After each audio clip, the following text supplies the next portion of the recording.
I'm Emma Howard and we're talking about breastfeeding here on the Baby Channel. With me is Heather Welford, the NCT breastfeeding counsellor, or a NCT breastfeeding counsellor. There are many of you. There's a lot of us, yeah. Yes, and much needed you are as well.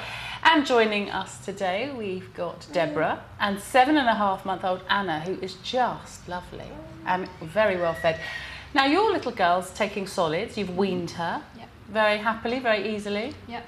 And she's on, what, 4 feeds a day? 4 breastfeeds and 3 solid meals. So you're in that great position now as you're looking to go back to work part-time, but there is a big transition to be made here. I know you're feeling quite confident about it. You say she's made it easy for you.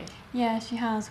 Just the whole way through, she's just sailed through things, really. And not rejected the food? Or... She rejected the bottle at about 3 months. I was trying to do some mixed breast milk, and she took it fine for a couple of months. And then one day she just decided she wasn't going to have it anymore. That could be problematic, couldn't it, Heather? If you're going back to work and your baby isn't taking the bottle, I mean, why would they want the bottle when they've had the breast? It is often a conflict women have. Are there options open to you if they don't take the bottle? Yes, you're absolutely right. It's quite a common question.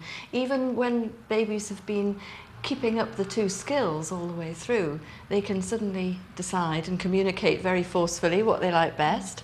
The good thing is that as a baby gets a bit older, though, the mother has an option of giving fluid or express breast milk or whatever in a cup. And I think you told us before, Deborah, that Anna can take a cup. Yes, and she's getting a little bit more skilled at that. Yeah, when we first started giving her water with her solid meals, she was quite dribbly and she would spit out quite a lot, but I've noticed in the last couple of weeks it's got much more, she's much more skilled with that. They grow more adept each week, don't they? And when you think an infant in the first year of life, you can measure the progress so easily. Yes. From one week to the next, they can do things that they couldn't do the week before, so you shouldn't think, right, they're not going to take that. You should keep going, shouldn't you? Yeah, we often say that to mothers that it's not worth making a fight with the bottle if you're talking about a baby of sort of 5 or 6 months, because they can take a cup with help. I mean, they're not going to lean over the table and glug it down by themselves. You might need to hold the cup. I'm sure you did. And when you say cup, we're not talking about an open cup. We're talking about with a beaker lid with that different spout. Well, yeah, but with help, babies can manage a proper grown-up cup as well. Sometimes we suggest that parents try with a little egg cup.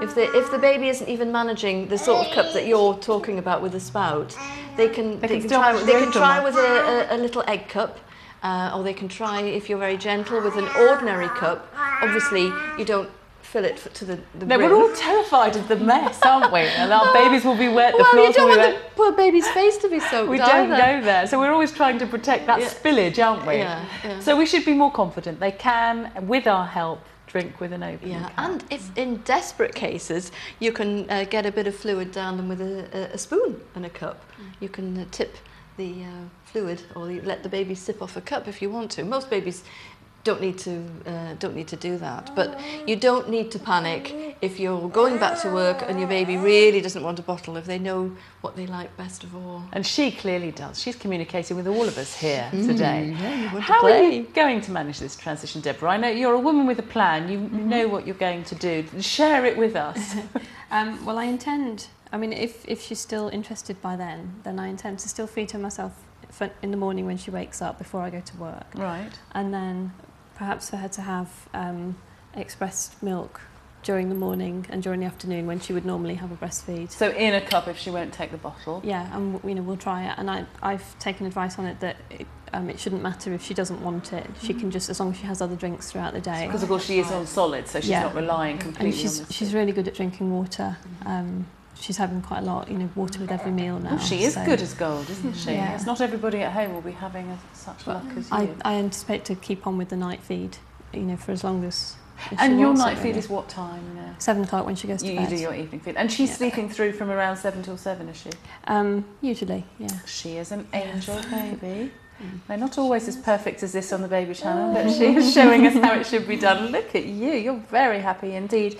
And do you have any idea about when you'll stop, or what's going to guide you how long you'll carry on for? I mean, I suppose because I've come this far, I don't really want to start getting into formula now when there's no reason. I mean, I'm at home looking after her, and even working part-time should hopefully be okay. So I suppose until she's over 1, I'm happy to continue breastfeeding if she still, you know, is keen to be breastfed. I'll just see how it goes. I don't have a strong. You don't I have don't a have a cut-off date. point. I don't have a date in mind about when it's too old, when it's too. People do though, don't they, Heather? I mean, sometimes that can be a pressure on breastfeeding mothers that people question how long they're going to go for. Yes, as if there is some sort of artificial cut-off date, but people can continue feeding for as long as they and the baby are happy. And the great thing that Deborah's discovered is how flexible breastfeeding is once it becomes really well established, as it is now. I mean, Deborah can go to work part-time. She could even go to work full-time, and without feeding the baby in the day, her breast milk supply would be robust enough to cope with that gap. Now, you can't do that if your baby's a month. You can't say, all right, I'm going to go 6 hours without a feed. No, that would have an effect. It would have an effect.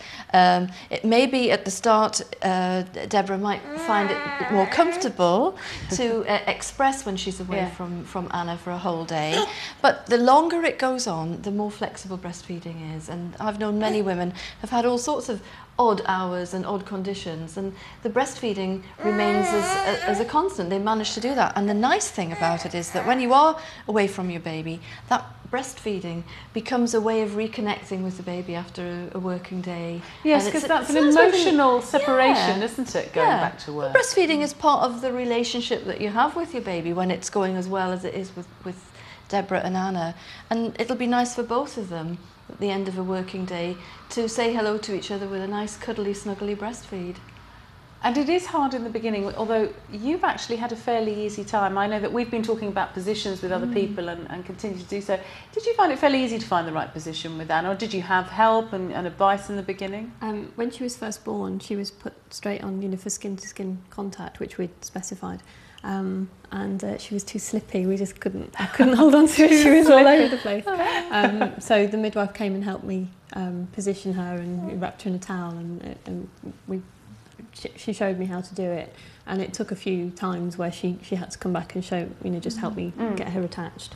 But she took to it very quickly. And clearly so did you, because it really is about the both of you coming together, isn't it, Heather? It is. Yeah. And I mean, I had some pain, you know, on perhaps the third or fourth day, and a lot of swelling, which was a bit of a shock.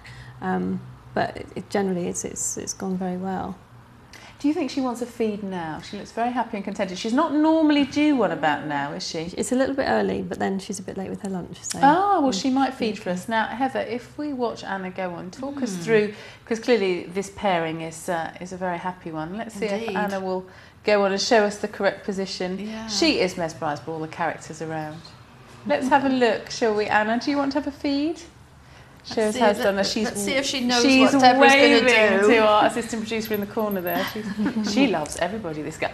There's just too much going on to have a feed, isn't there? But shall we try?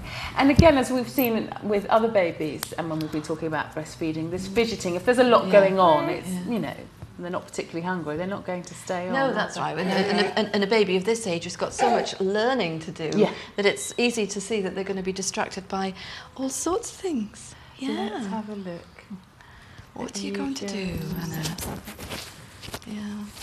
I mean, again, you're wearing a nursing bra, so much easier to do. Yeah. And do you breastfeed her out and about when you're in cafes and things like that? Yeah, I do. Have you found that very easy to do? It took some getting used to. And when I first did it, I was quite pleased to be with other people who were doing it as well. Yes, support in numbers. Yeah, but it did get pulling you down. You see, she knows, isn't she? Mummy, you were going to get she's feeding saying there. you're starting. Do finish. Now, she's good. Anna will know it. They're turning her head around and already opening her mouth really wide. And I'm distracting you as well, aren't I, Anna? It's because she's a much bigger baby, isn't she? But she is demonstrating beautifully for us this sort of 7.5-month-old feeding pattern. Yes. Do you find, Deborah, that you have feeds like this all the time? She's on and off, or can she be quite focused? I think I've sort of structured it so that she isn't distracted, because I just take her to her bedroom. You take her to a quiet place. Because she has a sleep straight after this feed normally.